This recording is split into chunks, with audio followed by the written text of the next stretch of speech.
Those who test positive for COVID-19 or have been in contact with an infected person must be isolated for at least 14 days. That's one of the regulations. It just hasn't changed. The person in quarantine needs emotional and physical support, of course, but many of them need assistance. For more on all of the impact of these regulations and what's needed for those who test positive, I'm joined by Molecular Biologist, Director of Research at the University of the Western Cape, Professor Burtram Fielding. Prof, thank you so much for joining us from the Cape of Storms, as we've just seen in our reports there.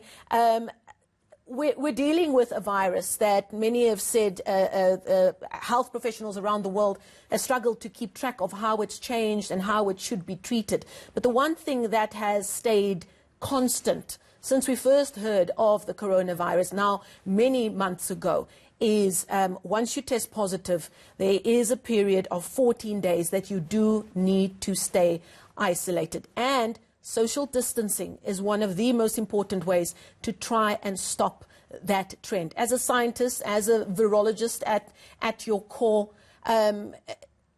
how important is it for people to finally accept that this is the best tool that we have to combat the spread of this pandemic? Morning, Michelle. Thank you for having me on the show. Yes, so what you're raising is very important. Remember, this is not unique to the coronavirus as well. This is measures that would be implemented for any other respiratory virus as well. So remember, the novel coronavirus, SARS-2, that causes COVID-19, spreads via respiratory droplets. So it's really an infected person spreading droplets containing the virus to others. And as soon as this virus in those droplets get into contact with the nose, the mouth, or the eyes of somebody else, that's when they can become infected.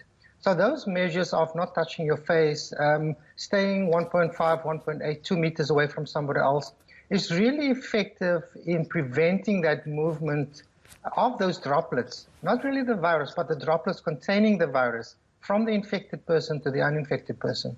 So they are very important. Now, like you've said, you are a virologist, you're a scientist in a very specific field. Have you found that in working on research around a coronavirus of this kind, because of course it's not the first one, it's just one that's really had a big global impact, have you found that there's been a need for scientists in your field to work more closely with social scientists, as we've seen human nature really being impacted by what's needed to combat this? People are struggling with this idea of isolation. Even just that 14 days has had a very serious mental health impact on many people. We've seen people struggling with the stigma around it. We've had some reports of people attempting to commit suicide because they can't handle the stigma connected to it. They can't handle the isolation. Are you seeing more of a need for work to happen between scientists in these different fields? You're raising a very, very important point. Even in 2003, during the SARS outbreak, and remember the SARS outbreak in 2003 spread eventually to 28 countries as well. So even during that outbreak, the need for physical and mental support, psychological support was huge. And in fact, when infected individuals were studied afterwards, there were some brain changes even reported for those. So interdisciplinary support is huge, psychological support. There is, as you mentioned, a huge stigma attached to this virus. And for me, it's equivalent to somebody being stigmatized once they have flu, infected with influenza. So we really need to destigmatize all of this and provide more support, because you're correct, it's more than just medical support. It needs to be holistic support that is offered. Now, around a month ago, you were quoted as disagreeing with some comments that were made by the health minister when there was still talk of there perhaps being a district approach to lockdown, to try and cordon off certain areas that had higher infection rate of COVID-19. And you very quickly came out and said, I don't think this is going to work, because how, again, because of human nature, are you going to control the movement of this virus? Because when people move, the virus moves, which is something that we've heard repeatedly. Now, a month is a long time in the development and the movement of a virus. What have you gleaned in that month's time about what really is the best approach to try and curb the spread of the coronavirus? So unfortunately, I do not think we can curb the spread of this virus.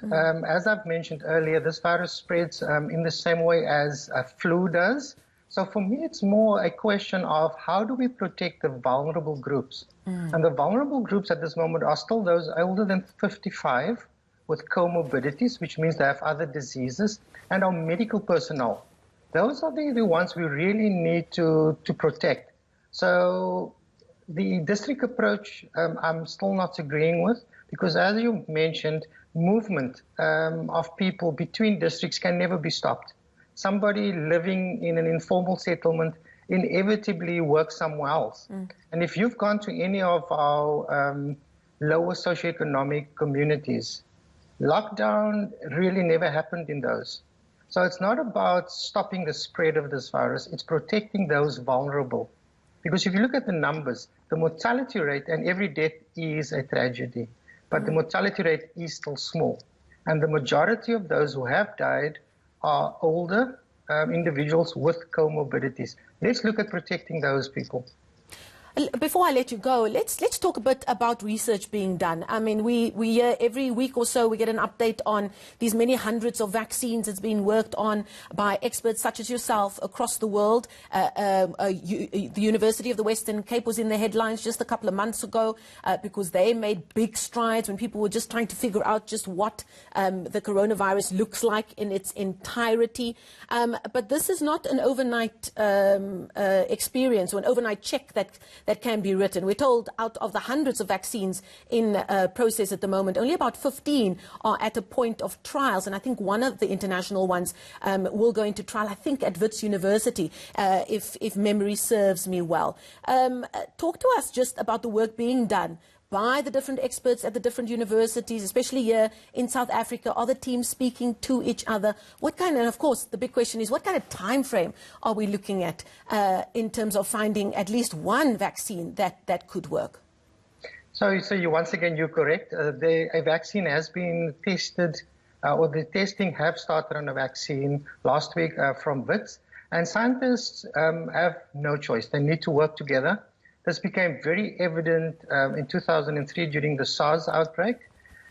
We have a slight advantage that I think the medical personnel and the general public knows about. And that advantage really is that, as you mentioned right at the start of this conversation, we know about 7 human coronaviruses, and lots of research has been done on those.